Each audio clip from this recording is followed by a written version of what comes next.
Hello everyone, चलिए हमारे साथ ऑस्ट्रिया के एक खूबसूरत सफ़र पर। Nandita, excited for the trip? Yes, we are very excited. हम लोग after long time vacation पे जा रहे हैं and since we are going to rock. Good. So let's go to Salzburg. Train लेके हम साल्सबुर्ग पहुंच चुके हैं। ये है वहाँ का हॉबबनॉफ। हम रुके हॉबबनॉफ के पास के A&O होटल में। ये है साल्सबुर्ग का ओ बस, जो एक इलेक्ट्रिक ट्रॉली बस है। शाम को हम पहुँचे एंड्राक्irche। इसके ऑपोजिट है साल्सबुर्ग का बरोक स्टाइल गार्डन, जो कि मिराबेल गार्डन है, जिसमें साउंड ऑफ म्यूज़िक के फेमस सीन्स शूट हुए हैं। गार्डन के बीच से आपको एक बहुत ही खूबसूरत व्यू मिलेगा होहेन-साल्सबुर्ग फोर्ट्रेस का, जो हिल के ऊपर है। क्या प्लानिंग चल रहा है? वो ज़्यादा पुराना है, वो 1100। नेक्स्ट टूरिस्ट स्पॉट के लिए अभी इन्वेस्टिगेशन कर रहे हैं कि कहाँ जाएं, कैसे जाएं। अभी हम यही सोच तो रहे हैं। लेट लतीफ टीम है ना थोड़ा, क्योंकि हमें ये पैनोरामा वाला भी जाना है। कोऑर्डिनेटर थोड़ा गड़बड़ है हमारा। कोऑर्डिनेटर गड़बड़ कर रहे हैं। अच्छा, क्या गड़बड़ कर रहे हो? लेकिन ये रेड कैप ठीक पहनी, कहीं भी ढूंढना हो पावेल को, कहाँ वो रेड कैप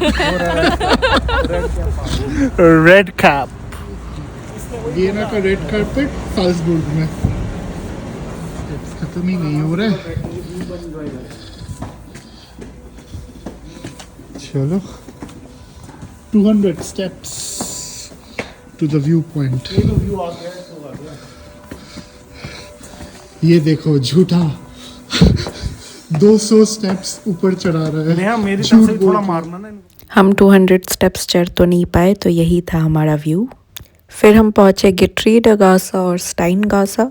यहाँ आपको मिलेंगी ढेर सारी दुकानें और कई छोटे छोटे घर जो सालों पुराने हैं।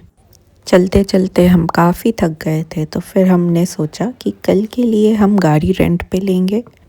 फिर हम चलने लगे अपनी होटल की ओर। साल्सबुर्ग वैसे काफ़ी सेफ सिटी है और उसका नाइट व्यू भी बहुत फेमस है, जैसा आप यहाँ देख सकते हैं। सुबह 7 बजे उठ के हमने नाश्ता किया, गाड़ी पिकअप किया और हम जा रहे हैं क्योनिगसे, जो जर्मनी में है बट साल्सबुर्ग से पास है। क्योनिगसे में पार्क करके हम चलने लगे लेक की तरफ। ये है हमारा बोट जो हमें ले जाएगा सेंट बार्थोलोमा। इसका प्राइस है 22 यूरो पर पर्सन, जिसमें जाने और आने की कॉस्ट इंक्लूडेड है। कुछ बोलना है, कैसा लग रहा है क्योनिगसे में आके? बहुत बहुत बहुत बढ़िया, बहुत ही अच्छा लग रहा है। खूबसूरत है ना? बहुत ज़्यादा खूबसूरत लग रहा है। एक अपसेट क्यों लग रहे हो शिवम?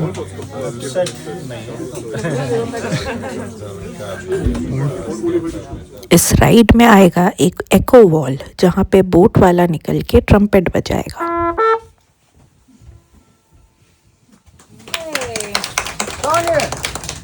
प्रतिध्वनि बोट में साफ सुनाई देती है, पर इस ऑडियो में नहीं कैप्चर हो पाया है।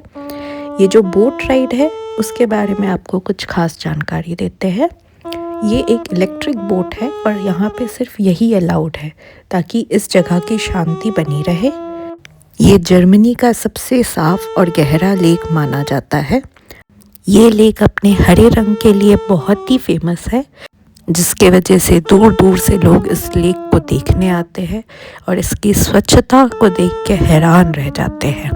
इस लेक में अगर आप नीचे देखें तो आपको साफ साफ नीचे जो पत्थर है वो सब दिखेंगे। क्योनिग से दर्शन के साथ साथ खाना पीना, भूख के साथ साथ प्यास भी लगी है। और अब हम पहुंच चुके हैं सेंट बार्थोलोमा, और अगर आप क्योनिग से सर्च करेंगे तो आपको यही फ़ोटो दिखेगा। बोट से उतरने के बाद आप इस लेक की खूबसूरती को और पास से देख सकते हैं। और देखिए ये पानी कितना साफ़ है और कितने रंग है, अलग अलग तरह के रंग आप देख सकते हैं इस पानी में हर तरफ। आप जितना टाइम चाहे यहाँ बिता सकते हैं, ऐसी कोई हड़बड़ी नहीं है कि आपको उसी बोट में वापस जाना है। आप उसके बाद के भी कोई भी बोट ले सकते हैं। यहाँ से लोग हाइक करके ओबरजे भी जाते हैं, बट हम जब गए थे तब वो रास्ता बंद था। इस लेक का नाम जर्मन में क्योनिगसे है, जिसका मतलब हिंदी में होता है राजाओं का लेक। और सच में आप इस लेक की शांति और खूबसूरती देखेंगे तो आपको ऐसा ही महसूस होगा कि आप राजाओं के बीच में पहुंच गए हैं। इसके बाद हम वापस बोट की तरफ चलने लगे और बोट के पीछे की तरफ बैठ के हमने वापस की अपनी बोट जर्नी कंप्लीट की, क्योंकि हमें इसके बाद जाना था हालस्टाट, जो कि यहाँ से 2 घंटे से 2.5 घंटे की दूरी पे है। वहाँ हमने सोचा जाके कि हम फर्निक्यूलर राइड लेंगे जो कि स्काई वॉक तक जाता है। इसकी टिकट भी 25 यूरो पर पर्सन ही थी। क्योनिग से और हालस्टाट हम संडे गए थे और आप देख सकते हैं कि यहाँ सब कुछ ओपन ही था, ऐसा कोई भी टूरिस्ट स्पॉट नहीं था जो बंद था। काफ़ी कोहरा छाया हुआ था जिस दिन हम गए थे, इसलिए हमें व्यू इतने भी अच्छे से नहीं दिखा। आप भी अगर जाए और मौसम साफ़ ना हो तो आप ये एक्टिविटी अवॉइड कर सकते हैं। अगर आपने सॉल्ट माइन के साथ की टिकट की हो तो आप वहाँ भी जा सकते हैं। नीचे पहुंचकर हम हालस्टाट की सेंटर की ओर चलने लगे।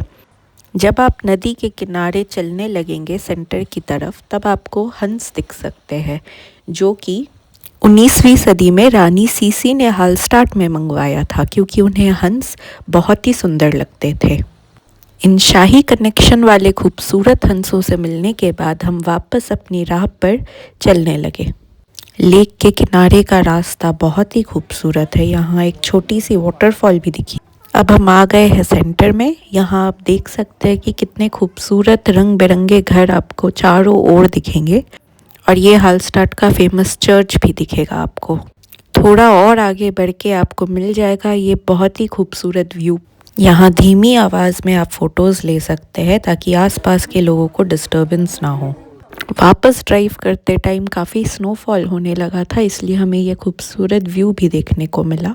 अगले दिन हमें निकलना था इंसब्रुक के लिए, और वहाँ का व्यू और भी खूबसूरत था। इंसब्रुक का सबसे फेमस स्पॉट है ये रंग बिरंगे घर जो इन नदी के पार बने हुए हैं, और ये 800 साल पुराने घर हैं।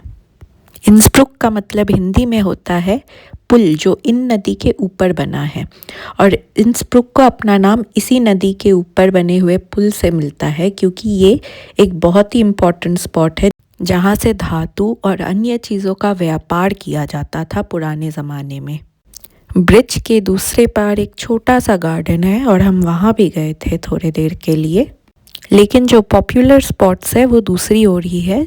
जैसे कि ये सेंटर आप देख सकते हैं, यहाँ का सबसे बड़ा आकर्षण है सोने का छत, जो कि 2600 से भी ज़्यादा सुनहरे टाइल्स से बनाया गया है। इस शाही बैल्कनी को बनाने का उद्देश्य था कि शाही परिवार यहाँ से ओल्ड टाउन की गतिविधियाँ देख सके और अपनी प्रजा से हमेशा जुड़े रहे। ये इंसब्रुक का सबसे पुराना और सबसे खूबसूरत रास्ता है, और यहाँ हज़ारों की तादाद में लोग आते हैं ताकि इस जगह की सुंदरता को देख पाए और 13वीं सदी में बने इस प्राचीन सड़क पर सैर कर पाए।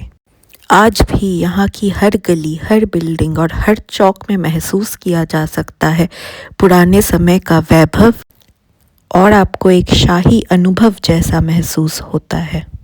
इसी सड़क पे आप अगर सीधे चलते रहेंगे तो आपको एक हल्की गुलाबी रंग की खूबसूरत सी चर्च दिखेगी।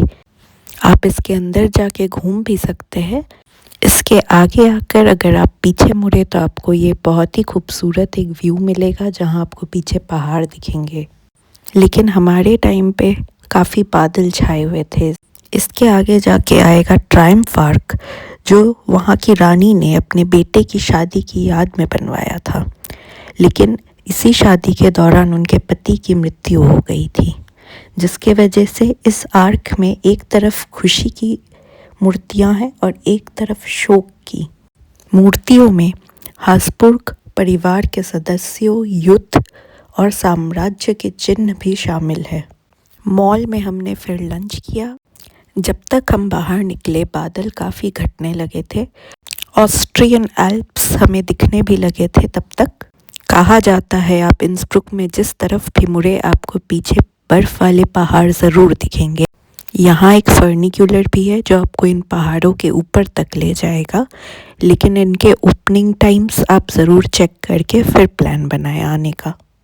समय हो रहा था हमारे वापस जाने का, क्योंकि हमें गाड़ी भी आज रिटर्न करनी थी। ये है हमारा गैंग नेहा, नंदिता और शिवम।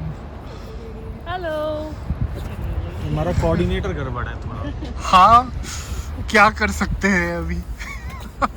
चेंज करवा दो। वो तो हम नहीं करेंगे। चेंज तो नहीं ऑप्शन करेंगे। नहीं है दूसरा ना। सही बात है। इंसब्रुक से साल्जबुर्ग के बीच का रास्ता बहुत ही सीनिक है और चारों तरफ आपको सिर्फ पहाड़ और बर्फ ही दिखेगा। अगले दिन चेकआउट करके होटल में लगेज रख के हम निकले साल्जबुर्ग के बाकी जगह घूमने और बहुत ही प्यारी धूप निकली थी, पहाड़ दिख रहे थे साल्जबुर्ग में उस दिन हमें। ये शहर विश्व प्रसिद्ध मोत्सार्ट की जन्मभूमि है और ये है उनका जन्मस्थल। साल्जबुर्ग सिर्फ एक सुंदर शहर नहीं बल्कि इतिहास, संगीत और राजवंश की कहानियों का एक जीवित उदाहरण है। ये शहर नमक व्यापार के वजह से अमीर बना था, इसलिए इसके नाम का अर्थ नमक किला यानी साल्जबुर्ग है। यहाँ से राइट जाके आएगा होहेन-साल्जबुर्ग किला जो एक पहाड़ के ऊपर है। ये यूरोप का सबसे मजबूत किला है क्योंकि इसे किसी भी युद्ध में नहीं जीता गया।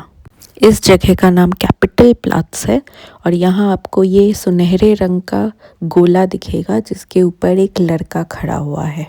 इसी के पास ज़मीन में एक बड़ा सा चेस बोर्ड बना है जहाँ टूरिस्ट्स और लोकल्स बैठ के चेस खेल सकते हैं। ये चेस बोर्ड शांति और सांस्कृतिक सुंदरता का प्रतीक है। हमने भी हाथ आजमाए लेकिन ये चेस पीसेस बहुत भारी थे। प्रसिद्ध फिल्म साउंड ऑफ म्यूज़िक का काफ़ी हिस्सा साल्जबुर्ग में शूट किया गया था। ये फिल्म यहाँ के वॉन ट्रैप परिवार के सच्ची कहानी पर आधारित है। साउंड ऑफ म्यूज़िक के स्पेशल टूर्स आज भी साल्जबुर्ग में होते हैं जिसे आप ऑनलाइन बुक कर सकते हैं। साल्जबुर्ग एक ऐसा शहर है जो संगीत, इतिहास और कला का एक अद्भुत मिश्रण है। इसके बाद हम चलने लगे वापस अपना लगेज लेने क्योंकि हमें यहाँ से वापस जर्मनी की ट्रेन भी लेनी थी। अगर आप पब्लिक ट्रांसपोर्ट यूज़ करना चाहे तो आप एक दिन और एक्स्ट्रा रह जाए ताकि आप इंसब्रुक भी घूम पाए। अगर आपको ये वीडियो अच्छा लगा तो लाइक और सब्सक्राइब ज़रूर करें। अगली बार फिर मिलेंगे।